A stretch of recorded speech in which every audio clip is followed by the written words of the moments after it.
T V بھی آ گیا، اب سارا دن یا تو موبائل فون پہ مصروف رہتی یا پھر ٹی وی کے سامنے۔ قمر ایک ہوٹل میں ویٹر کا کام کرتا تھا۔ سارا دن وہ تھک جاتا محنت کرتے کرتے۔ مالکان کھری کھری سناتے، گھر جاتا سجل فون پہ اپنے میکے بات کر رہی ہوتی۔ قمر خود کھانا گرم کرتا، کھا کر سو جاتا۔ سجل کہنے لگی، قمر میں تو کہتی ہوں ہم یہ گھر بیچ کر شہر چلے جاتے ہیں، وہاں کوئی پلاٹ خرید کر گھر بنا لیں گے۔ آہستہ آہستہ قمر تھکا ہوا تھا۔ سجل پاگلوں والی باتیں نہیں کرو، اللہ کا شکر ادا کرو۔ سجل بولی، پھر ایسا کرو مجھے 2 لاکھ روپے دے دو۔ قمر حیرانگی سے بولا، 2 لاکھ خیریت ہے نا؟ ہاں خیریت ہے، میرا بھائی دبئی جا رہا ہے، ابو کہہ رہے تھے اس کے ویزے کے 2 لاکھ کم ہیں۔ قمر بے رخی میں بولا، یار تو میں کیا کروں، 2 لاکھ کم ہے تو میں خود پریشان ہوں، 2 لاکھ ہوں تو میں کوئی کام دھندا نہ شروع کر لوں اپنا۔ سجل آہستہ سے بولی، میری جان یہ پریشان نہ ہوا کریں، میں کیا سوچ رہی تھی، میرا جو گولڈ ہے نا اس کو بیچ دیتے ہیں۔ میری ابو سے بات ہوئی ہے، ابو کہہ رہے تھے ہم نیا بنوا دیں گے۔ قمر غصے سے سجل کی طرف دیکھنے لگا، یار تم پاگل ہو گئی ہو کیا؟ ابو کو منع کر دو، ان کو بول دو ہمارے پاس کچھ نہیں ہے۔ سجل منہ بنا کر بیٹھ گئی، یہی تمہارا بھائی مانگتا تو تم گھر بھی بیچ کر اس کو پیسے دے دیتے۔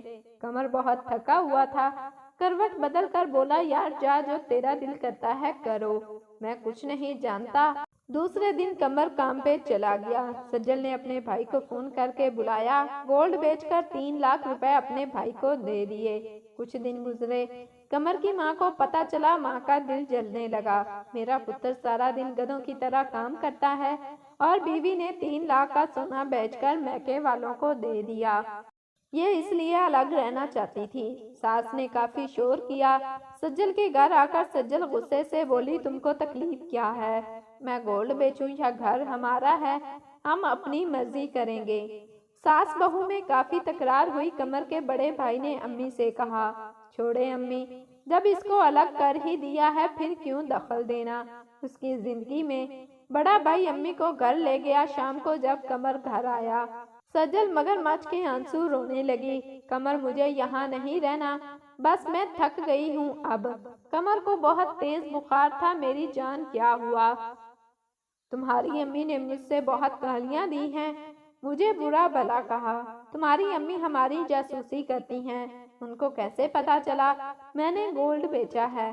قمر پریشانی میں بولا، یار جس دکان پر گولڈ بیچ کر آئی ہو وہ میرا کزن ہے، شادی پہ آیا تھا نا، وہ یہاں بہت کم آتا ہے، اس نے بتایا تھا۔ سجل روتے ہوئے بولی، قمر جو بھی ہے، تمہاری ماں نے مجھے گالیاں کیوں دی ہیں؟ میں کل امی کے گھر جا رہی ہوں، میں تنگ آ گئی ہوں۔ قمر کا جسم بخار سے کانپ رہا تھا، آہستہ سے بولا، یار مجھے سونے دو، میں نہیں سن سکتا تمہاری بکواس۔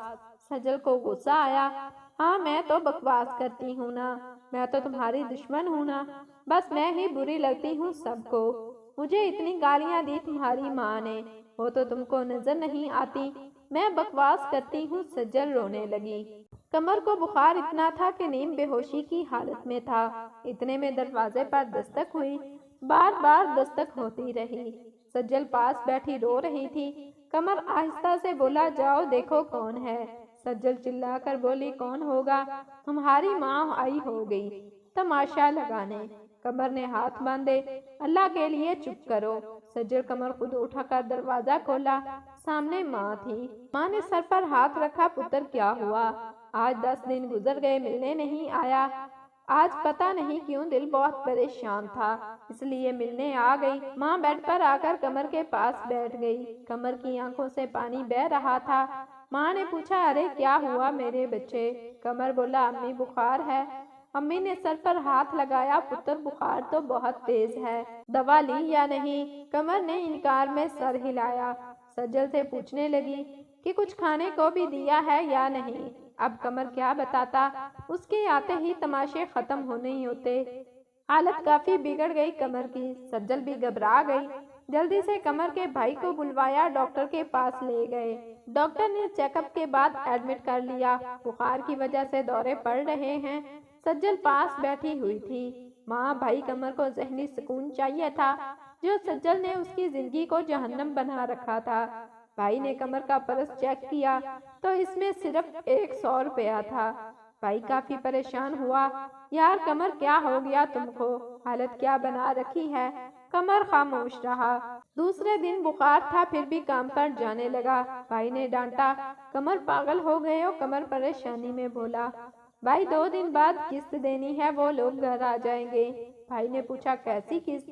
کمر آہستہ سے بولا، بھائی سجل نے نیا موبائل لیا ہے، 50,000 والا، بس 5,000 ہر مہینے اس کی قسط ہے، اور واشنگ مشین لی ہے۔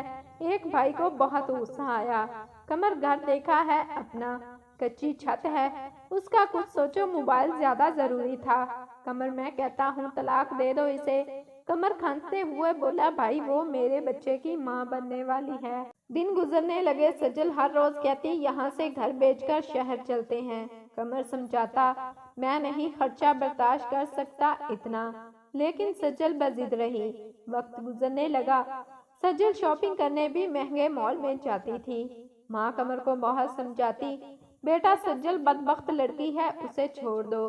کمر کہنے لگا، امی اب ہمارا ایک بیٹا ہے، مجھے اپنے بیٹے کی فکر ہے، اس کا کیا قصور ہے؟ سجل کو اپنے بہن بھائیوں کی فکر تھی، لیکن کمر کے بہن بھائیوں کو دیکھنا بھی پسند نہیں کرتی تھی۔ صاف منع کیا ہوا تھا، کوئی بھی میرے گھر نہ آئے، نہ میں کسی کے گھر جاتی ہوں۔ کمر بہت تنگ تھا، لیکن مجبور تھا بہت۔ 8 سال گزر گئے، لیکن سجل کے جھگڑے، فرمائشیں اور تلخیاں ختم نہ ہو سکی۔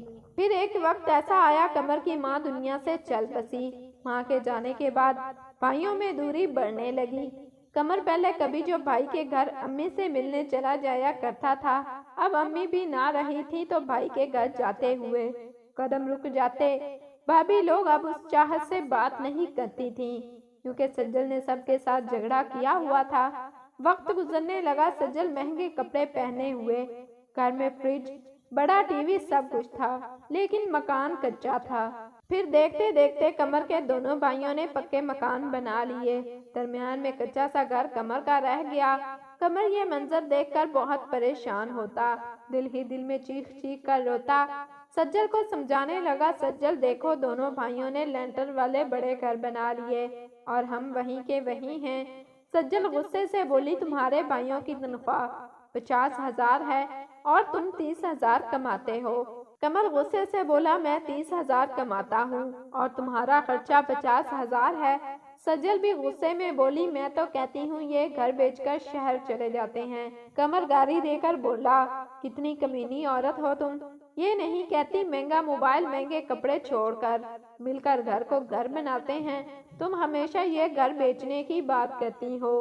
سجل بھی برابر جواب دیتی، تو کمانا تم نے ہے، میں تمہاری بیوی ہوں، میرے حقوق پورے کرنا تمہاری ذمہ داری ہے۔ کمر بہت پریشان تھا، کون سے حق کی بات کرتی ہو تم؟ وہ بدبخت عورت ہو جس نے مجھے، میری ماں، میرے سگے بہن بھائیوں سے دور کر دیا۔ تم وہ بدبخت عورت ہو جس کی وجہ سے میں اپنی ماں کو مرنے سے پہلے سینے سے نہ لگا سکا۔ تم وہ بدبخت عورت ہو جس نے اپنے میکے کو اپنے شوہر کی کمائی کھلا کھلا کر ان کو پیروں پر کھڑا کر دیا، اور میں دیکھو میرے گھر کو ڈرتا ہوں، میں نہ جانے کب یہ کچی دیواریں ٹوٹ جائیں۔ تم وہ بدبخت عورت ہو جس نے کبھی گھر کو گھر سمجھا ہی نہیں، تمہاری وجہ سے بچے 2 وقت کی روٹی کھانے کو بھی ترس رہے ہیں۔ تم وہ بدبخت عورت ہو جس نے مجھے بلڈ پریشر، دل اور شوگر کا مریض بنا دیا۔ ارے تم وہ گندی عورت ہو جس کو قبول کر کے میں وقت سے پہلے بوڑھا ہو گیا۔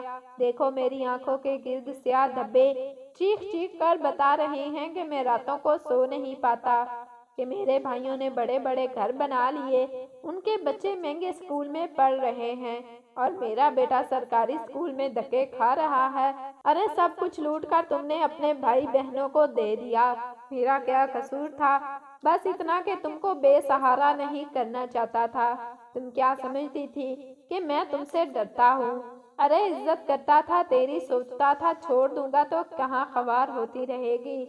کاش تم اس میں خوش رہتی جو میں کما کر لاتا، مہنگے کپڑے، موبائل، گالم گلوچ، جھگڑوں کو چھوڑ کر میرے قدم سے قدم ملا کر چلتی۔ کمر نے غصے سے چلاتے ہوئے کہا، بس سجل تھک گیا ہوں اب میں تم کو طلاق دیتا ہوں، طلاق دیتا ہوں، طلاق دیتا ہوں۔ سجل چیخ چیخ کر رونے لگی، قمر یہ ظلم نہ کرو، میں اب سنبھل جاؤں گی۔ قمر نے بیٹا چھینا دھکے دے کر سجل کو گھر سے نکال دیا۔ سجل میرے 12 سال تم نے جہنم بنا دیے، ارے کیا کیا نہ کیا تھا تمہارے لیے۔ سجل بھیک مانگنے لگی، لیکن اب وقت گزر چکا تھا۔ سجل امی ابو کے گھر چلی گئی۔ قمر کے بھائی بھابھی بھی شور سن کر آ گئے۔ بھائی نے مایوسی میں کہا، قمر اب کیا فائدہ تھا طلاق دینے کا؟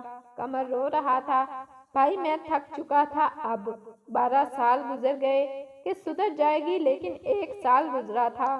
سجل جب تک بھائی بھابھیوں کو قمر کی کمائی کھلاتی رہی تھی، سب مسکرا کر ملتے تھے۔ اب طلاق ہو گئی تو بھابھی نے کہا، دیکھ سجل، ہمارا خود مشکل سے گزارا ہوتا ہے، بہتر ہے تم دوسری شادی کر لو۔ سجل اب بدلتے چہرے بدلتے رشتے دیکھ رہی تھی، جن کی خاطر سب کچھ کیا وہ 1 سال میں تنگ پڑ گئے۔ قمر نے دوسری شادی کر لی، لڑکی بہت اچھی تھی، سمجھدار، قدر کرنے والی، 5 وقت کی نمازی، گھر کو جنت بنانے والی۔ جتنا قمر کما کر لاتا، اس میں سے پیسے بچا کر کہیں کمیٹی ڈالی کہ کچھ پیسوں کو کرامت جگہ خرچ کیا۔ دیکھتے دیکھتے 2 سال میں گھر بنا لیا۔ قمر بہت خوش تھا، اللہ نے ایک طویل عذاب کے بعد اچھی ہم سفر عطا کی۔ سجل کی شادی ایک کسائی سے ہوئی تھی، جس کی پہلے بھی طلاق ہو چکی تھی۔ وہ ہر روز اسے مارتا، گالم گلوچ کرتا۔ سجل تڑپتی، یا اللہ مجھے معاف فرما دے، میں پاگل ہو گئی تھی، میں نے بہت اچھے انسان کو کھو دیا۔ اب دن بھر کام کرتی ہوں، 20 لوگوں کا کھانا بناتی ہوں، جھاڑو پونچھا سب کرتی ہوں، اور پھر شوہر گالی دے کر بلاتا ہے، تھپڑ مار دیتا ہے۔ اے اللہ مجھے قمر واپس دے دو۔ یہ سوچ رہی تھی کہ شوہر نے گالی دے کر کہا، جلدی کھانا بنا کر میری ٹانگیں دبا آ کر۔ اسے بہت تیز بخار تھا، لیکن شوہر کو کوئی پرواہ نہ تھی، آنکھوں میں آنسو تھے، بے بسی کی انتہا تھی۔ کیا کرتی اب پچھتاوے کے سوا؟ ماں بننے والی تھی، شوہر ہسپتال لے کر گیا۔ ہسپتال میں مٹھائی بانٹی جا رہی تھی۔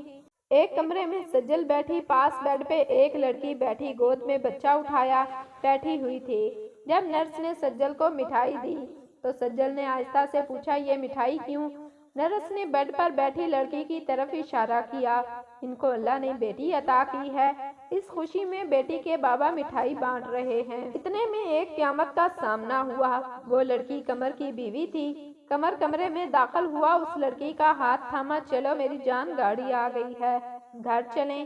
بیٹی کو گود میں اٹھایا، سہارا دے کر اپنی بیوی کو لے کر جا رہا تھا کہ سجل پر نظر پڑی، پرانے سے کپڑے، چہرے پر زخم کا نشان، پاؤں میں پرانا سا جوتا، چہرے پہ ایک تھکن، بے بسی۔ سجل نے دیکھ کر ہاتھ باندھ لیے۔ قمر کچھ کہنے ہی لگا تھا کہ سجل کا شوہر آ گیا، تلخ لہجے میں بولا، تو یہاں بیٹھی ہے، جا ڈاکٹر بلا رہی ہے، چیک کروا کے آ، اٹھ بھی جا جلدی۔ مشکل سے اٹھی، ٹانگ پہ چوٹ لگی ہوئی تھی، شوہر نے مارا تھا، آنکھوں میں آنسو، دل میں تڑپ، بے بسی، اٹھ کر چلی گئی۔ آہ بھرنے کی بھی مجھ میں ہمت نہ تھی۔ عمر بھر ان کو آنسو مناتے رہے، ان کی نظروں میں اشکوں کی قیمت نہ تھی۔ قمر اپنی بیوی کا ہاتھ تھامے چلا گیا۔ ضروری نہیں ہوتا مرد ظالم ہو، عورت بھی بدبخت ہو سکتی ہے۔ سجل کی طرح تماشے کرنے والے، جھگڑے اور رشتوں میں زہر پھیلانے والے، میکے کی فکر اور سسرال کو قید خانہ سمجھنے والی، گھر کو جہنم بنانے والی، اور پھر انجام سجل سا ہوتا ہے۔ اگر کوئی عورت اس جیسی ہے تو انجام سے پہلے سدھر جائے، ورنہ زندگی جب تھپڑ مارے گی پھر پچھتاوے کا موقع بھی نہ ملے گا۔ شوہر کی کمائی پہ راضی رہ کر گھر کو جنت بنا لیں، چھوڑ دیں رشتوں میں زہر بھرنا۔